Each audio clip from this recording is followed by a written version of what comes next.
I'm really excited to have Beth here today.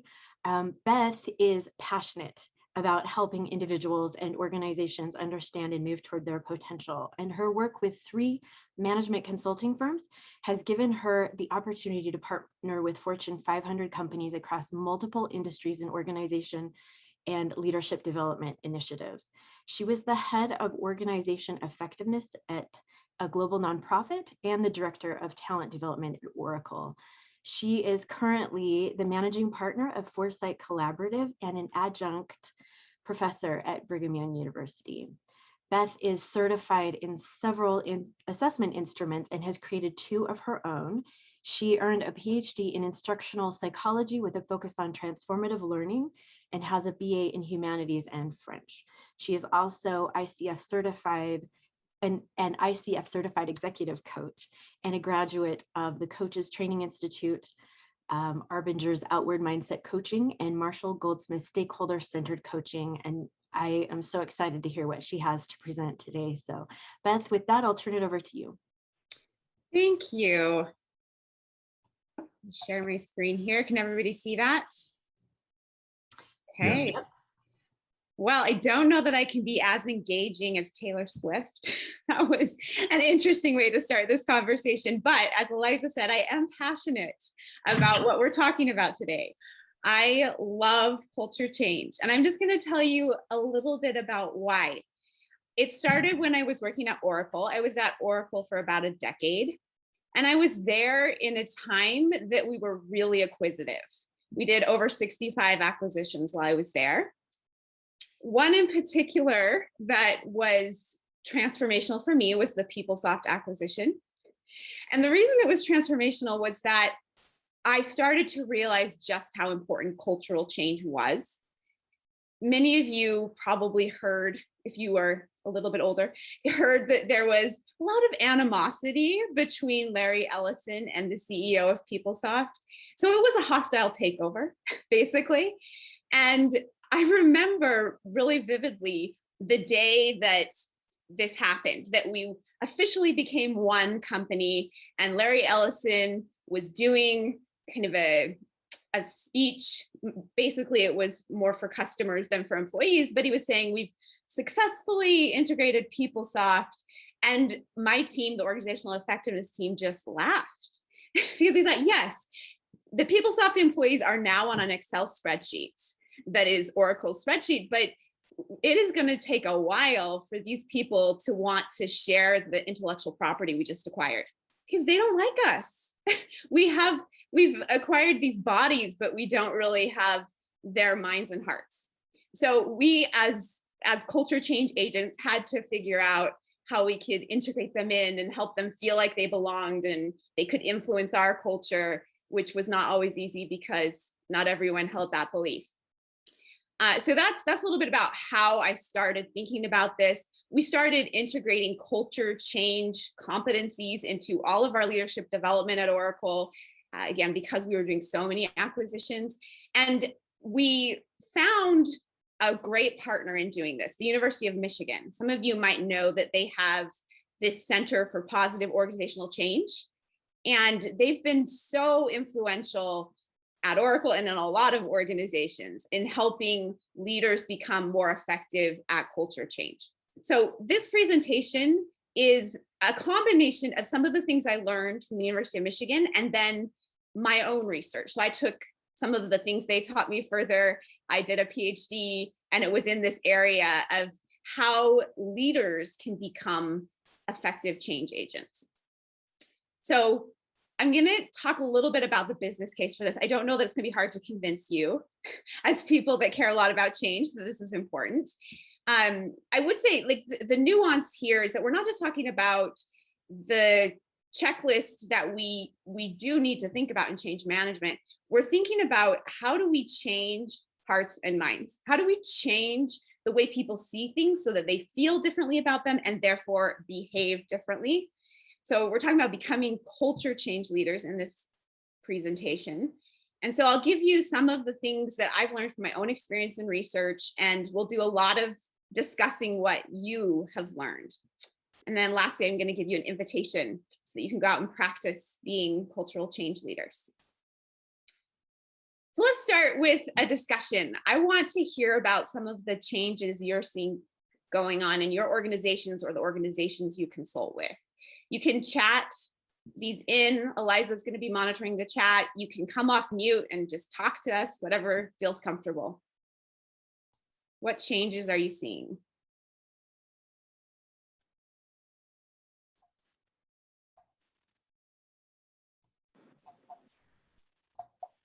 Our organization is focused on becoming more unified with the different departments and what they want to focus on going forward.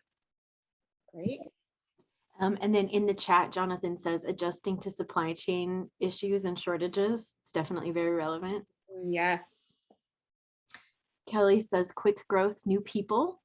Oh, we're getting a lot of comments. Let me just open this up a little bit more so I can see. So quick growth, new people. I think that is with the Great Resignation, lots of people bouncing everywhere, not being introduced to the system well.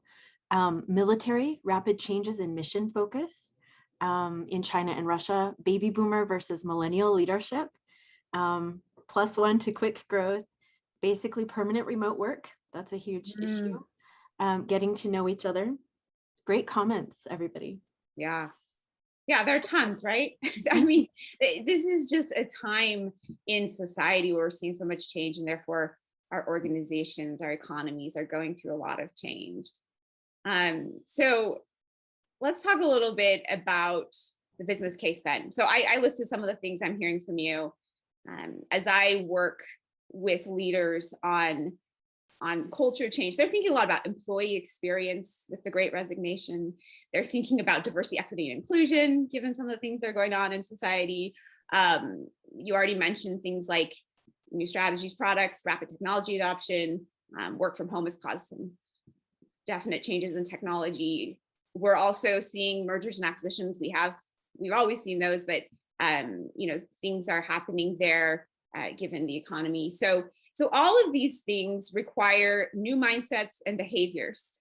And let's just talk a little bit about what typically goes on in organizations. So this obviously is a bell curve.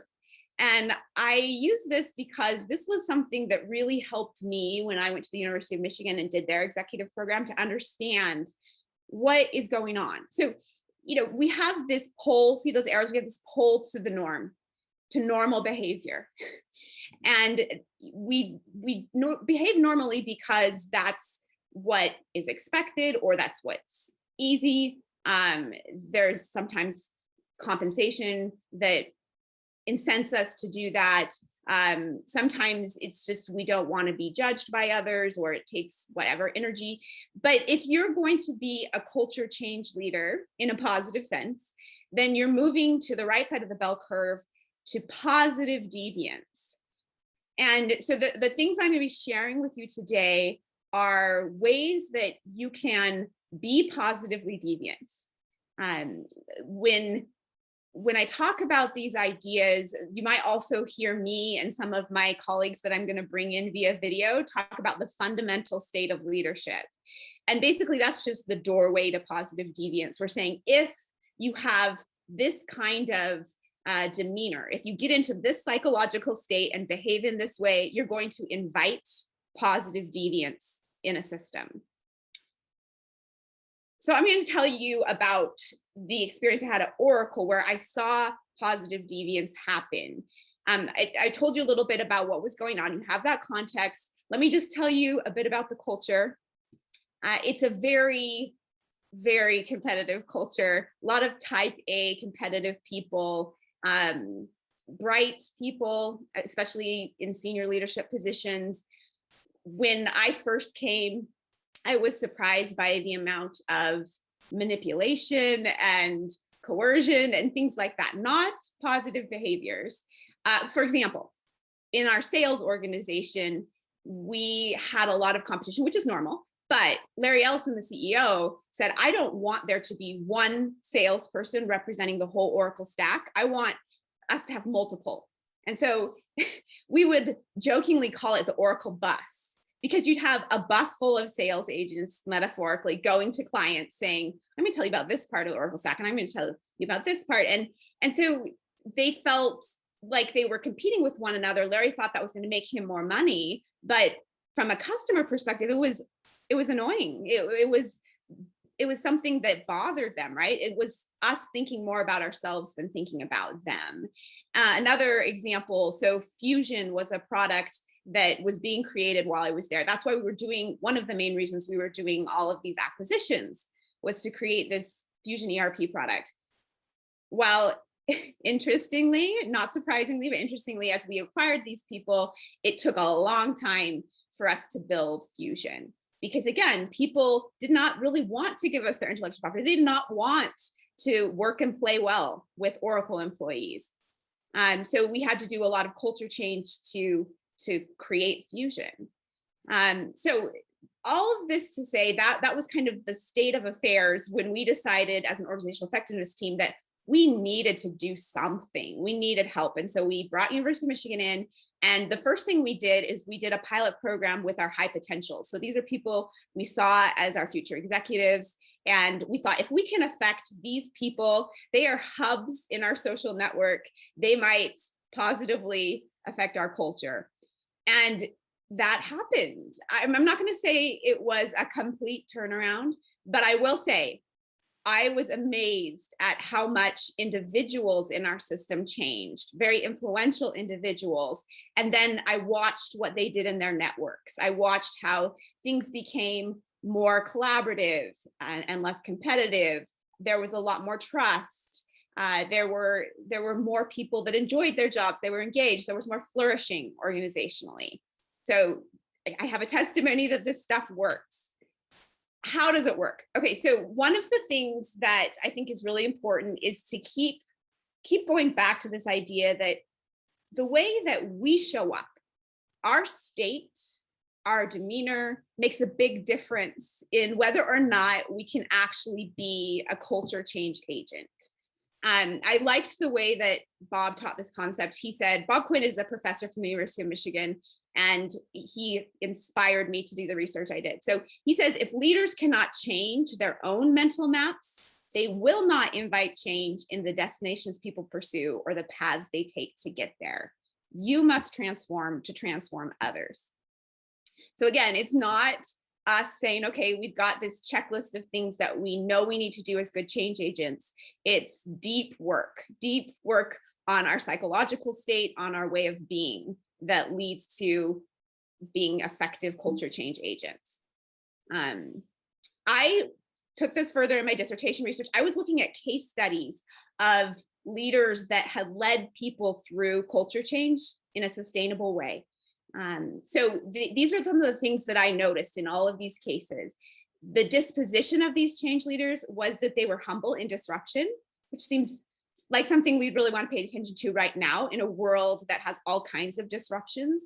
Are we humble? Are we learning from the disruption? Are we open to new ideas and working with other people to help us find new solutions, innovative solutions? They had integrity. What this means more specifically is that they had taken the time to figure out what their personal values were, and then to align their actions with those espoused values. And I know you've all heard about how important this is for leaders, and I'm sure you also have seen the knowing doing gap, right? Like we see this all the time. There are things that people say are important to them that they just aren't doing. But these leaders, they were bridging the gap between their espoused and their lived values. And then they had deep concern for other people. These were authentic feelings. This was their disposition, the way they were wired. And because of these dispositions they had, they were able to act in a different way. So it naturally led to instilling vision and hope in others, being really proactive in finding solutions. Again, to be positively deviant, it takes energy. You're moving away from the norm. So there needs to be that proactivity and encouraging others to co-create with you. They were vulnerable, talking about the things that they couldn't do or that they needed help with or that they learned through failure. They were sharing that learning regularly with others because they cared so much about others. So we'll talk about this more as we go through a few examples. What I want you to do as you watch these videos, I'm going to show you 4 videos, is I want you to think about what you learn about being positively deviant or being a culture change leader. So I'm going to have you listen. These are about 3 minutes, and then Steve's going to put you in breakout groups. You're going to talk to each other for a few minutes, about 5 minutes, and then we're going to come back and discuss as a group. Okay. When I think of results-centered leaders, Dow Wilson comes to mind. Dow was made the CEO of Varian in 2012. Varian had been a darling on Wall Street for decades, but at the time Dow took over, the radiation therapy market was saturated. He decided to tackle this new challenge by doing a deep dive on strategy, and before he did that, he diversified his board and his executive team. He also did a lot of market research, and with all of those inputs, he felt like it would be important to go from the 3 legs of their strategy to just one. And the one that he felt they should focus on was curing cancer. In order to really focus on this one leg of the business, curing cancer, he hired a chief medical officer. They had never had one before, but he wanted this person to teach them how to cure cancer. He also hired a senior vice president of business development to help them operationalize their strategy, and he hired a brand expert so that their customers and their investors knew that this was their purpose. Internally, he spent a lot of time helping people see the vision of where they were going. They created a new vision statement as a company, a world without the fear of cancer. At this time, his wife was diagnosed with breast cancer, so it became very personal for him. And many of the employees also had personal connections. They had people in their families struggling with cancer. So to focus on curing cancer was something that kept them going through hard times. And they had several hard years. There were several quarters where analysts would come to Dow and they would ask him why the results were so poor. He said, I had to tell them, I'm taking the long game. I know we have the right purpose. I know that we're going to be successful. He also asked leaders in the organization to start every meeting with stories of how what they were doing was affecting patients, or how the company was living its values, how they were moving towards their purpose. After several years, they started to see some really positive outcomes. So in 2017, they had more than doubled their revenue. They'd almost doubled their patients.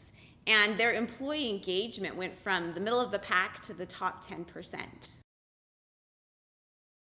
Okay, so let's break out and just talk about some of the things that you heard. What lessons did you learn about being a positive leader? All right, so let's have some reports. What did you notice? What did Dow Wilson, Varian CEO, do to influence positive change? Go ahead, Heather. So our team talked about having a clear focus and message, and most importantly, reiterating that consistently. So not only did they just, make this grand announcement once, but it was on the forefront of everyone's minds. Mm-hmm. Great. What else?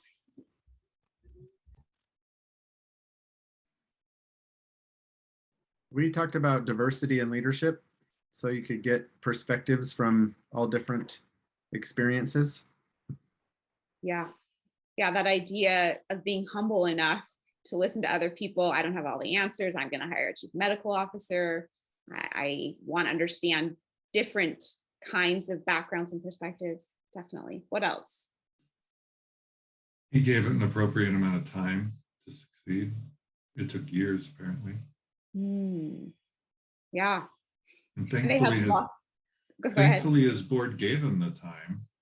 I know. Yeah, I think there are cultures where it's not okay. It's not okay to take the time or to fail, right? And it's interesting to me how many companies have innovation as a value, and yet they're not willing to take the time to let people fail, those types of things that we know lead to more innovation and more success. Great, let's have one more group report out. Our group talked about the storytelling and how that engages people, helps you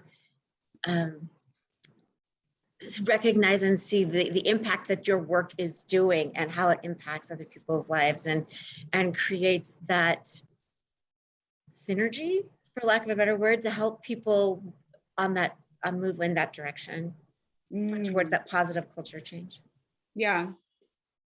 Yeah, storytelling can really give people hope. It can build that belief that allows them to do hard things. If there's not enough hope, they're not going to move toward whatever the vision is.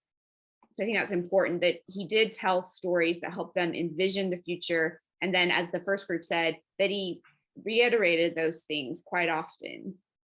Great insights.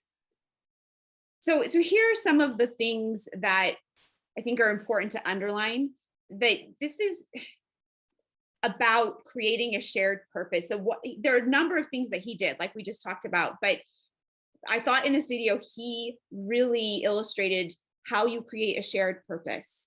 He brought in this diverse board, he talked with employees, and he figured out what is something that is important to all of us. What would be something that would compel us to behave in such a way that we could cure cancer, right? So it allowed people to move into that positively deviant part of the curve and do things they've never done before. So in order to get people there, first you have to understand what they care about, get clear on what you're trying to do. He got so crystal clear, we're trying to cure cancer. He told stories, like the last group said, and then there were times, you remember that admonition he gave people to share in every meeting what's going well, what positive things are we seeing, and then where change is needed. In the positive organizational culture research, it says that the ratio of positive to negative should be 5 to 7 to 1. So between 5 and 7 and to 1 negative thing. So keeping it net positive is work. It's something that I continually try to focus on, but it's not easy. But when you can express gratitude, help people have more hope, those types of things, that's really important in keeping them moving toward the shared purpose. Okay, so let's watch another one. This one is about integrity. We talked about that at the beginning, aligning espoused and actual values.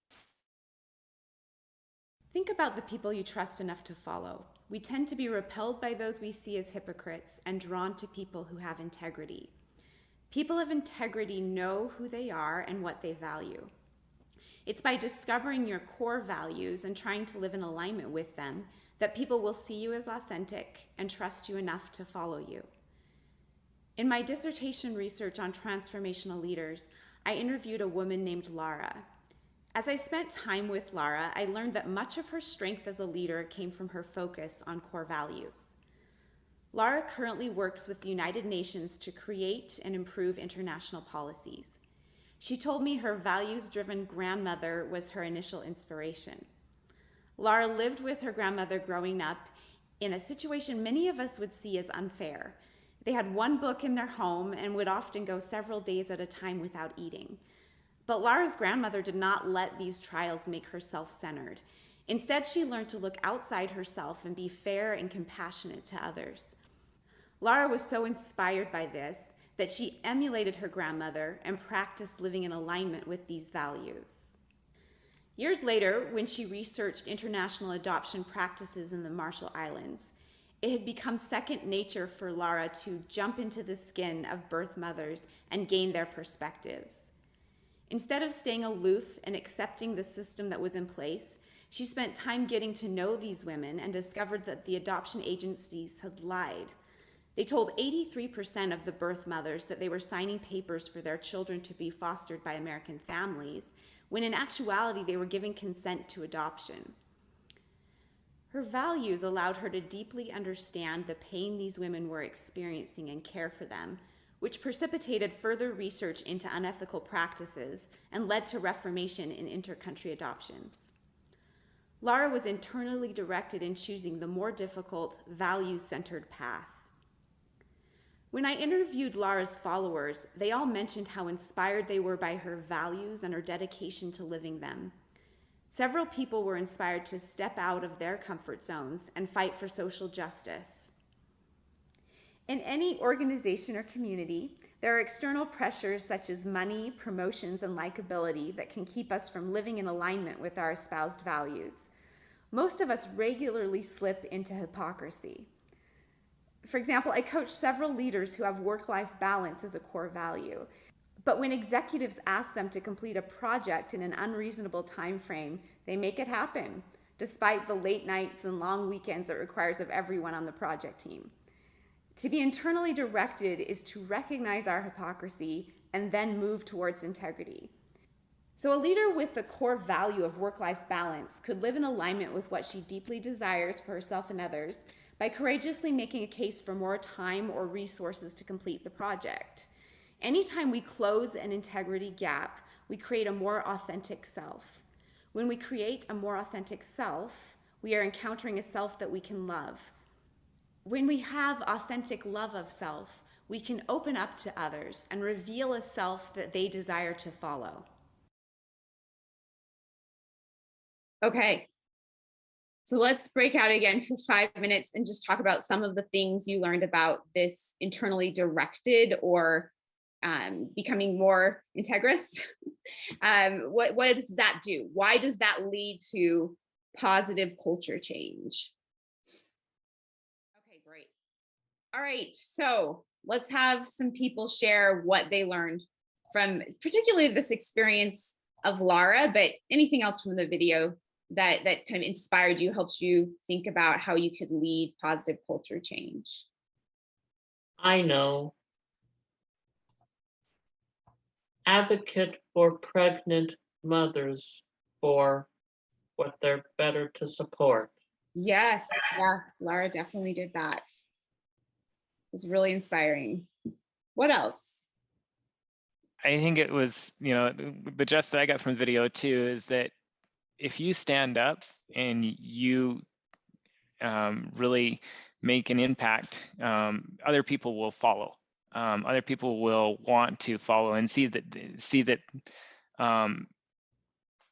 you can make a change. You can make a difference. I was bringing up, like at the end, we were talking about the work-life balance situation too, and I think that there's a lot of people that have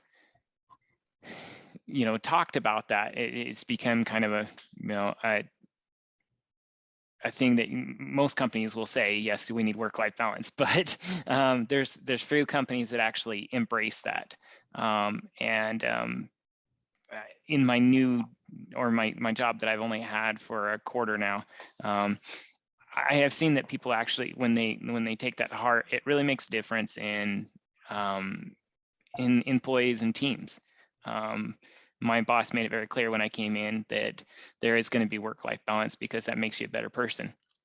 And she has gone out of her way to make sure that, like, hey, aren't you supposed to be off work? Or right. Hey, why did you answer that email last night? So it's been really refreshing in that way. Yeah, that's great. Yeah, when a leader can get to the point that they're living that value and they're keeping others accountable to living that, that's great. It shows they've really internalized it. Let's take one more insight that you had. Yeah, I'll share from what our group spoke about. So pretty similar to some of the other comments. We spoke about just authenticity and leadership, and again, like ownership and like examples from top-down leaders. If you say, XYZ is a focus of the company and the leader isn't focusing on that themselves, then there's just going to be an attitude fostered by everyone else that, on paper, that's what we want to do, but, my boss isn't doing it. So why am I going to be the odd person out? That resonated well with us. Yeah. Yeah, it's interesting. As I coach people, I see all kinds of rationalizations, and it's often similar to what you're saying, Danny, the people see the leaders around them not living the values of the company or not living their own values, and they feel like that gives them an excuse not to, and so then it just becomes this really negative cultural practice of, we're just going to do what we want to do, or we're going to say the thing that sounds good, but then do the thing that we want to do or that is easiest. And that's not inspirational, obviously. As you saw from that story with Laura, she was so aligned with her values. She cared so much about making a difference to these women who were going through really hard things. Their children were being stolen from them, and there are a lot of other examples of where she's just stood up for social justice because she clearly cares so much about that, and people can see it. And so, people that work with her say it is so inspirational. She initiates a movement. She believes in it. She self-sacrifices. We can see the results that she's getting and that we're getting. So I wanted to give you an example of a pretty extreme case of this, so you could see, oh yeah, if you are really aligned with your values, you're going to behave in a morally compelling way. It is going to inspire people to be positively deviant. So I hope you'll think about that more. It is something, Eliza and I were talking about this. It's something that takes a lot of self-work. You have to think about, where are my integrity gaps and how can I close those? And so, I challenge you to start thinking about that and to start experimenting with aligning those so you can inspire others. Okay, let's watch the next one.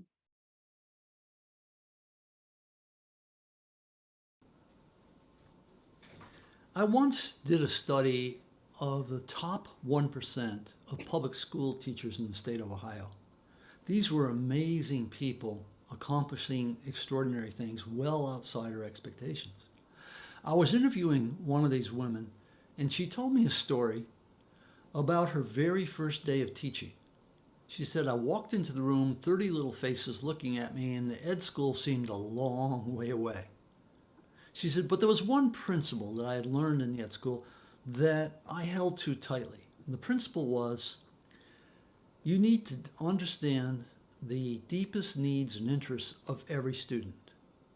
She said, because I believed in that, I went to great lengths to come to know the answer to that question, to know every student in a deep way. Now, I was quite impressed. I started to write that down. And as I was writing, she said, but then I went to the next level. My head snapped up. I said, next level? What are you talking about? She said, oh, I went to the next level. I discovered they're all the same.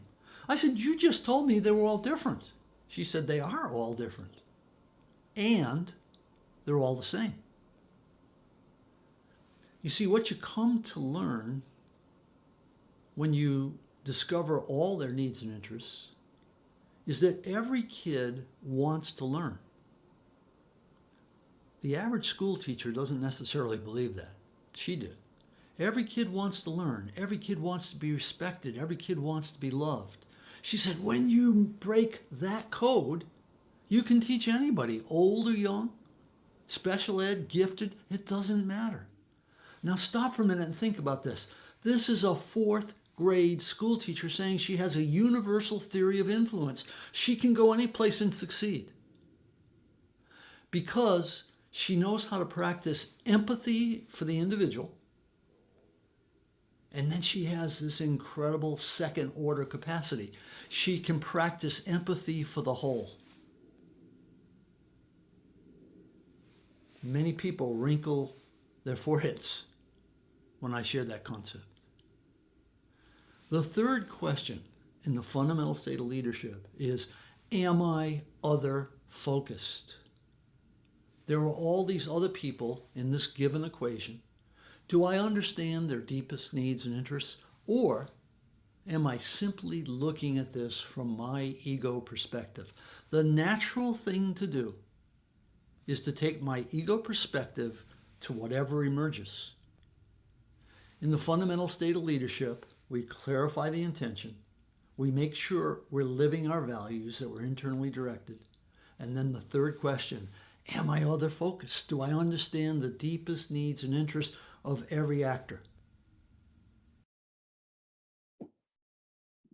I'm realizing I should have said that was Bob Quinn. He probably saw it when the video started, but he's the one that created this framework called the fundamental state of leadership.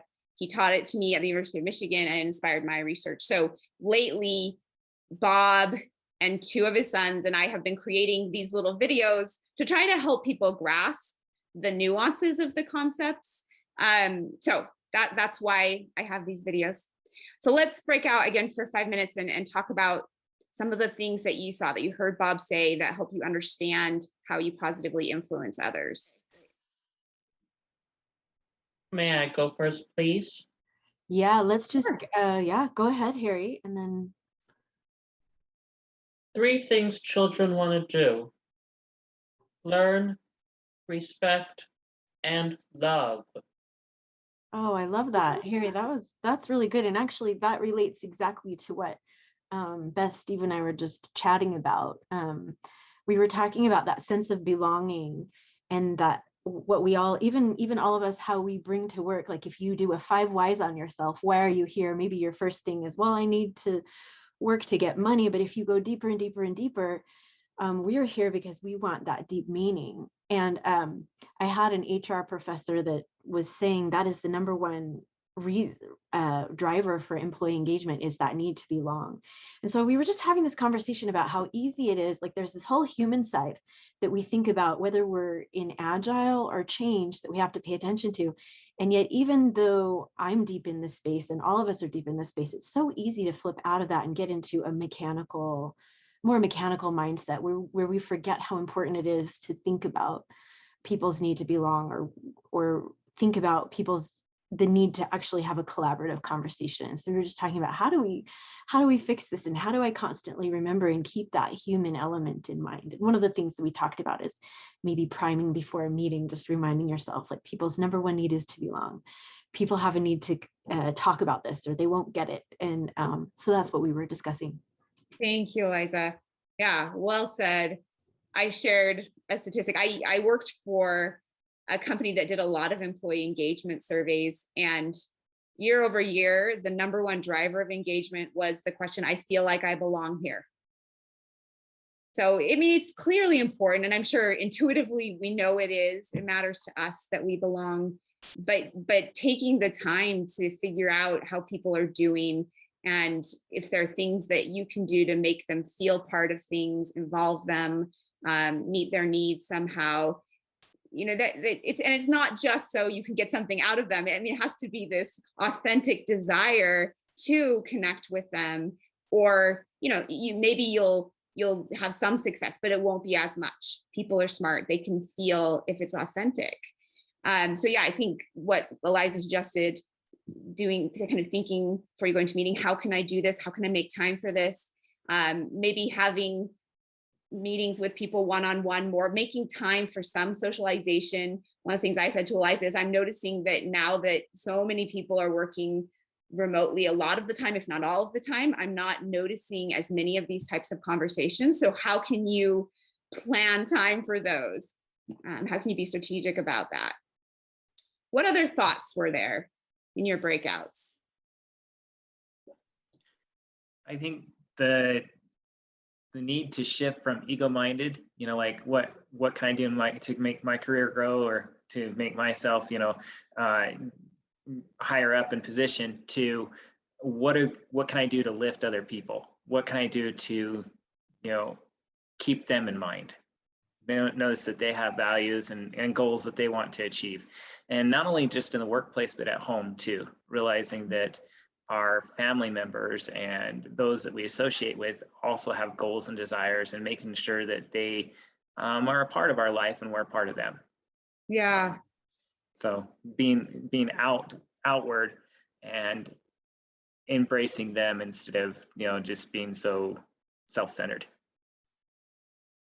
One of the questions that I've learned to ask myself is, what's for the collective good? What's the highest collective good here? Because it is so natural for us to get in the ego perspective.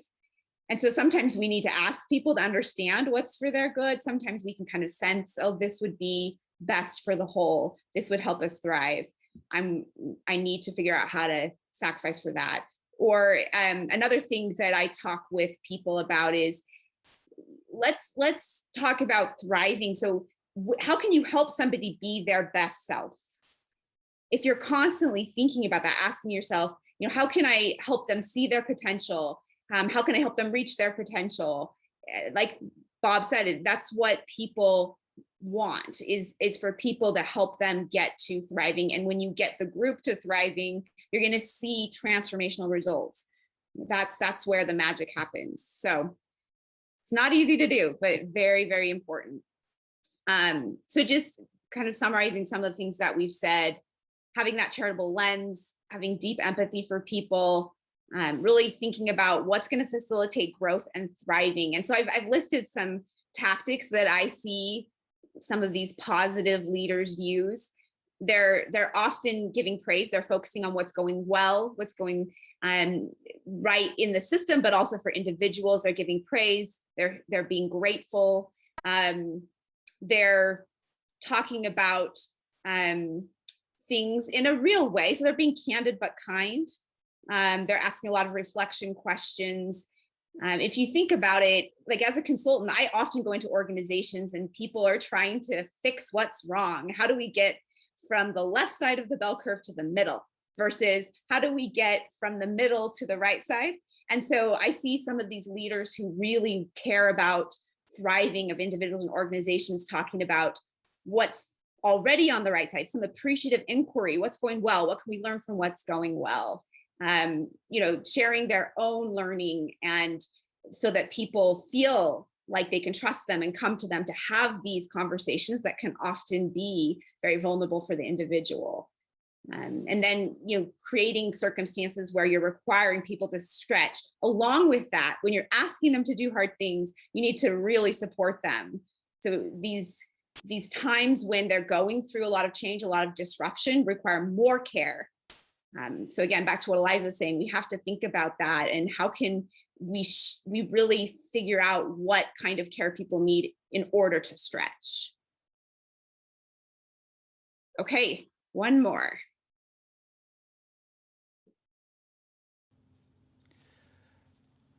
The key to becoming externally open is to become curious. If you're going to take in and appreciate information and feedback and advice and insights and cues from other people and from the world around you, you've got to be curious about it. You've got to want those things. One of the questions that we encourage thinking about for becoming externally open is, what are 3 or more things I could do to accomplish my purpose in this situation? And the reason why that's helpful is because a lot of us jump right into our first idea of what needs to be done in order to accomplish some purpose in a situation and never question the other possibilities. Now, this only works if the other possibilities are legitimate. A lot of times if I ask people, how do you think you should do this? And they give me their answer and I say, can you think of any other ways to do that? They either say no, or if I force them, they come up with something that they don't really believe is a legitimate alternative. But if you come up with real legitimate alternatives, you've now changed your goal from an accomplishment goal to a learning goal. Because if there's really more than one way that I could accomplish this, then I don't know which is better. And I want to know which is better. I take the focus off of myself and am I going to achieve this or not? Because if there's only one way to do it, then my success is determined by how good I am at it, and how good I am is a reflection on me. However, if I say there's 3 ways to do it, or 6 ways, or whatever the number is, then if one way isn't working, I'm happy to get the feedback because then I can switch to the other ways of doing it, and I become open to adapting in real time, learning as I perform, reflecting on what I'm doing, and getting better and better as I go along. And that's what moves me into a learning position, is if there's more than one way to do it, more than one way to explain things, opening myself up to possibilities in the world. Because when I open up to the possibility of doing things differently, I open myself up to all kinds of new information, cues, and feedback. Okay, let's do one more 5-minute breakout. Great. All right. So let's just take a comment or two about what you noticed. How does being externally open, as Ryan put it, help you positively influence others? How about somebody we haven't heard from yet?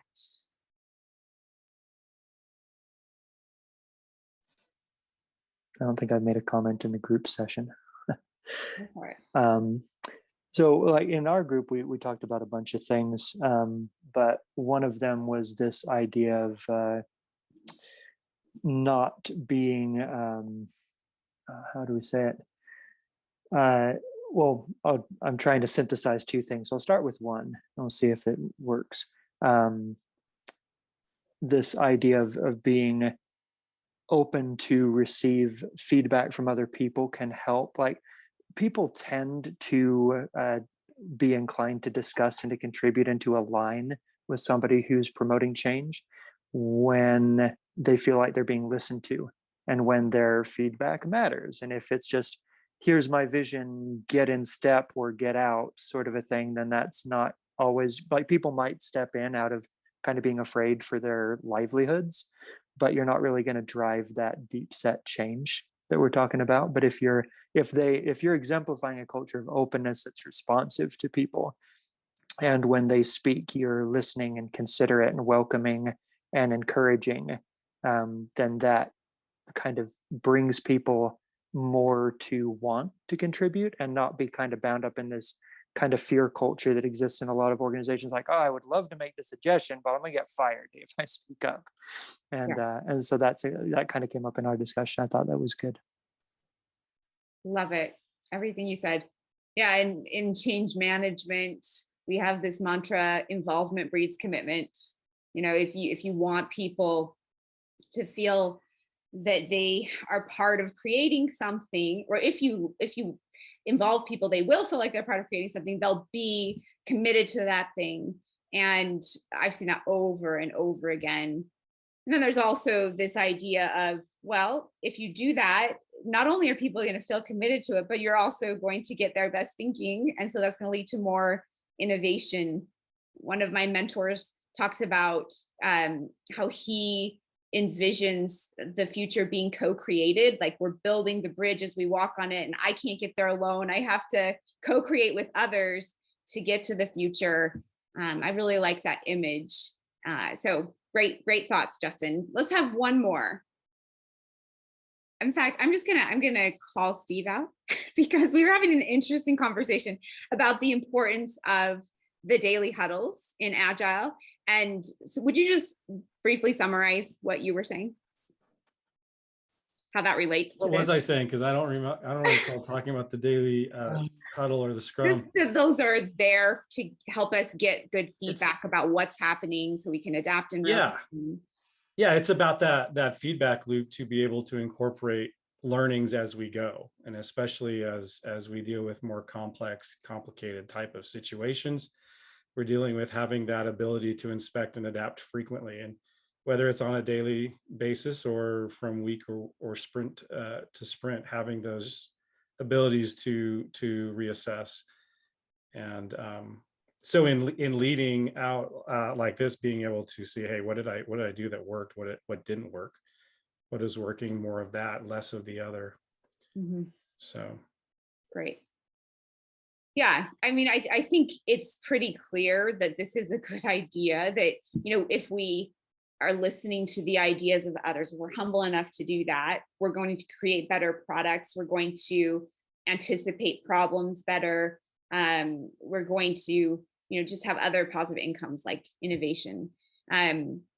So some of the things that you can do as a positive leader is you can connect the individual with others who are working towards something. We've talked about how, you know, there's an ability to get feedback if you're just reaching out and asking people. But sometimes what's really motivating is to help people who maybe don't see that they have a common purpose, or that there are contingencies in what they're doing, to connect those people together and help them collaborate, see the collective good they are doing, because there's strength in community.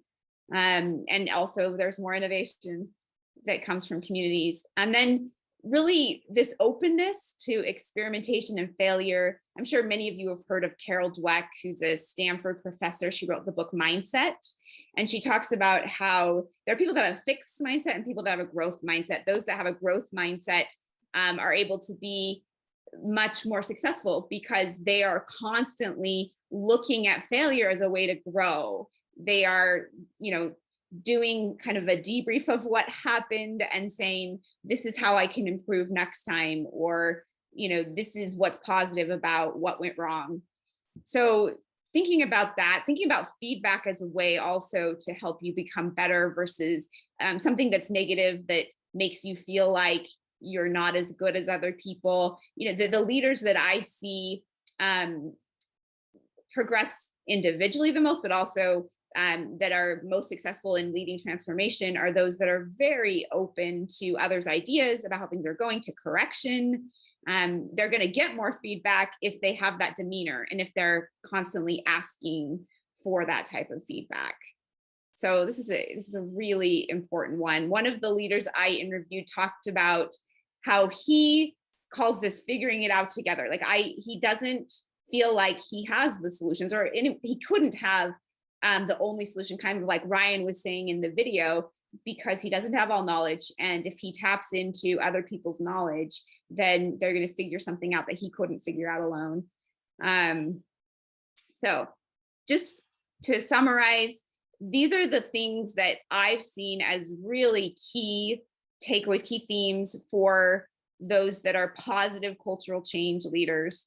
They are good at creating a shared purpose and making that shared purpose really tangible through stories, through consistent repetition, that type of thing. And they also are able to look inside themselves and ensure that they are aligning their values with the way they are acting. And that is inspirational to other people.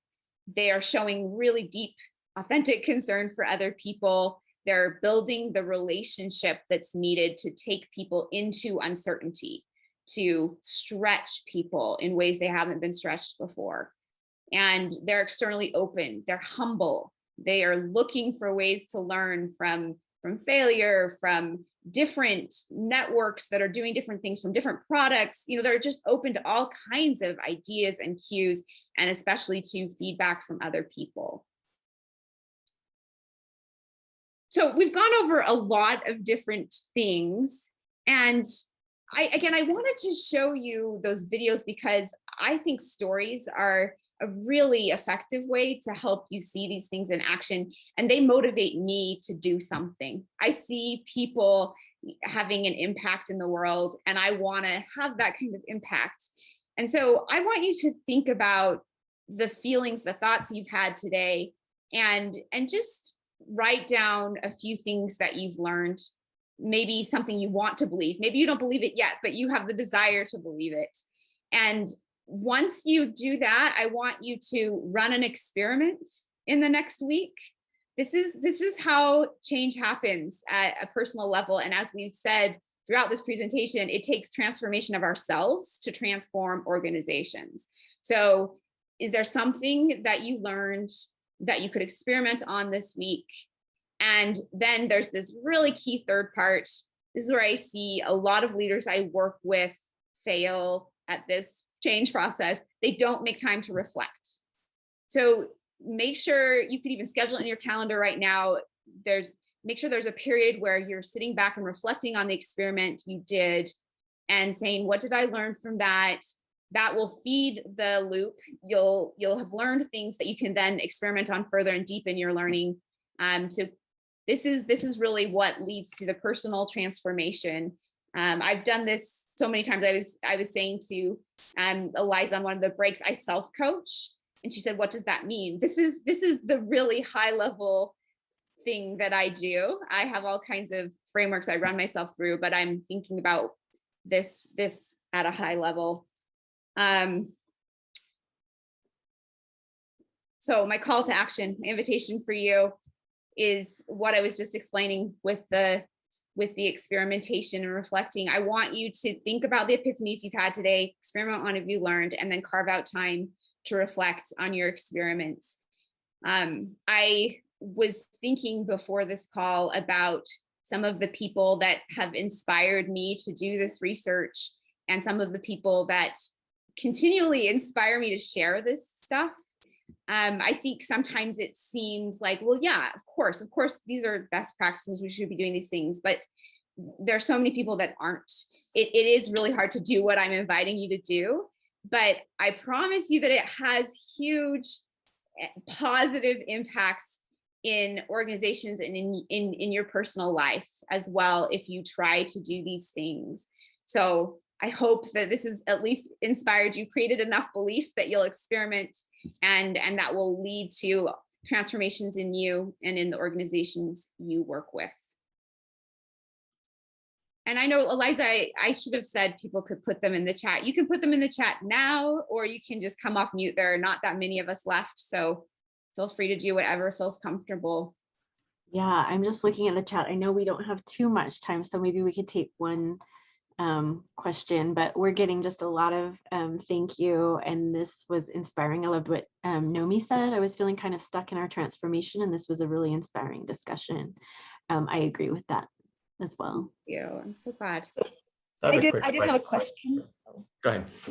Okay, so at the beginning you had the bell curve, and you were saying that everybody tends to drift towards the middle. If you spend a lot of time on either end of that spectrum, the positive or negative, does that shift your new normal in one of those directions, or does normal sort of always stay in the same space? Great question. So if you look at organizations, there always is a norm. There's a regression to the mean, right?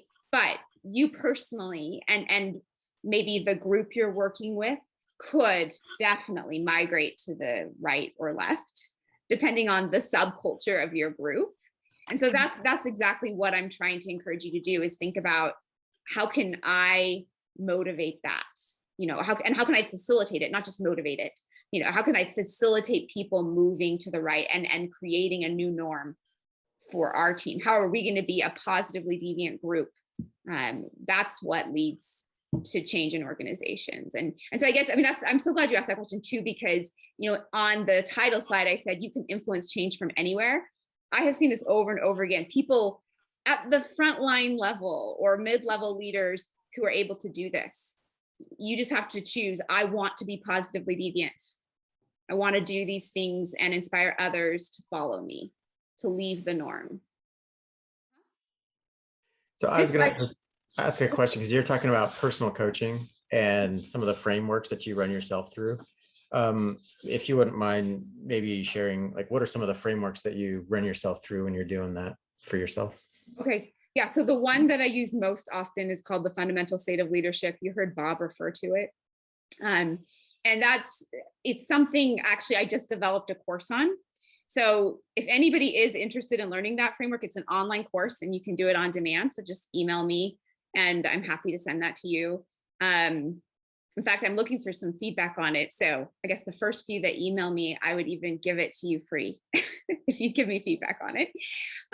So that's one. I like, before I go into a conversation that might be crucial, to go through the crucial conversations framework.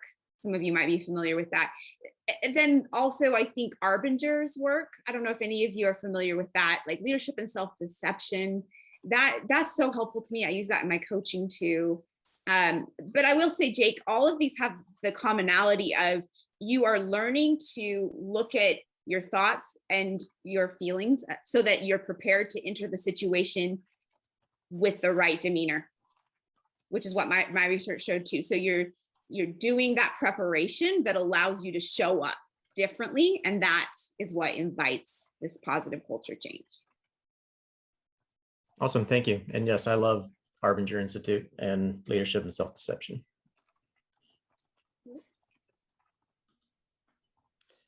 Beth, is there a way people could find out more about, what you might be doing next or teaching or otherwise contact you? Yeah. So my website is foresightcollaborative.com. Well, I want to give you my thanks, Beth, for being here with us, taking this time, sharing with what you've spent a lot of effort researching, practicing, learning, and sharing. So from Utah Agile, on behalf of us, thank you very much for your time and for being with us today. I think I echo the same thing from ACMP Utah. Thank you so much. And there's lots of great feedback in the chat. So clearly we're all really passionate and interested in this topic. So thank you, Beth. And yeah, we'll look forward to bringing you in again. My pleasure. Thanks everyone for coming.